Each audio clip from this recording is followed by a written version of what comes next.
বৃষ্টি নামলেই কি বিপদ বাড়বে এই রাস্তায়? সাবধান। বাড়ি বাড়ি বিশুদ্ধ পানীয় জল পৌঁছে দিতে দেগঙ্গা জুড়ে চলছে পাইপলাইনের কাজ। দেগঙ্গার একাধিক গুরুত্বপূর্ণ পাকা রাস্তার অধিকাংশ মাটি খুঁড়ে চলছে বড় বড় পাইপ বসানো। ক্ষতিগ্রস্ত একাধিক গুরুত্বপূর্ণ পাকা রাস্তার অংশ ক্রমশ ছোট হয়ে পড়েছে বেড়াচাপা পিতিবা রোডের পূর্বের রাস্তা। পাইপ বসানোর পর অধিকাংশ জায়গায় খোঁড়া মাটি রাতের অন্ধকারে চলছে পাচার।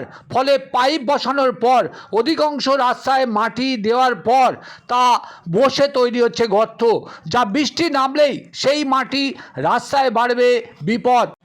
দেগঙ্গা জুড়ে নতুন করে বড় মাঝারি পাইপ বসানোয় পুরনো প্লাস্টিক পাইপের টুকরো বার হচ্ছে মাটির নিচ থেকে মাটি খোঁড়ার যন্ত্রের ফালে, আর যা কুড়াতে চলছে কাড়াকাড়ি, মিলছে মোটা টাকা।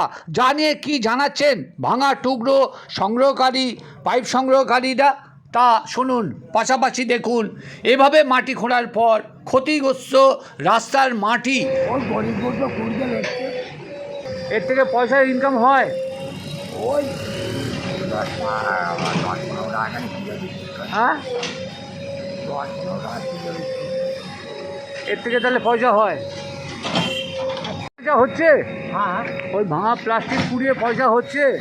না ওই ঝাড় ওদের দাম মতন বসে না থেকে ওদের জন্য আপনার কাছে পাওয়া নিচ্ছে না নিজেরা কুড়োচ্ছেন? আমরা করছি। কত ইনকাম হচ্ছে এর থেকে? ওই 200-300 হচ্ছে। আপনার নাম কি? সালাম মন্ডল। এখানেই বাড়ি? সামনে কালবৈশাখীর মরশুম, যে কোনো সময় ঝড় বৃষ্টির আশঙ্কা থেকেই যাচ্ছে। প্রশ্ন, বৃষ্টি নামলে খোঁড়া রাস্তার কাদা মাটিতে বিপদ ঘটবে না তো? এমনই প্রশ্ন থাকলো সাধারণ দর্শকের কাছে।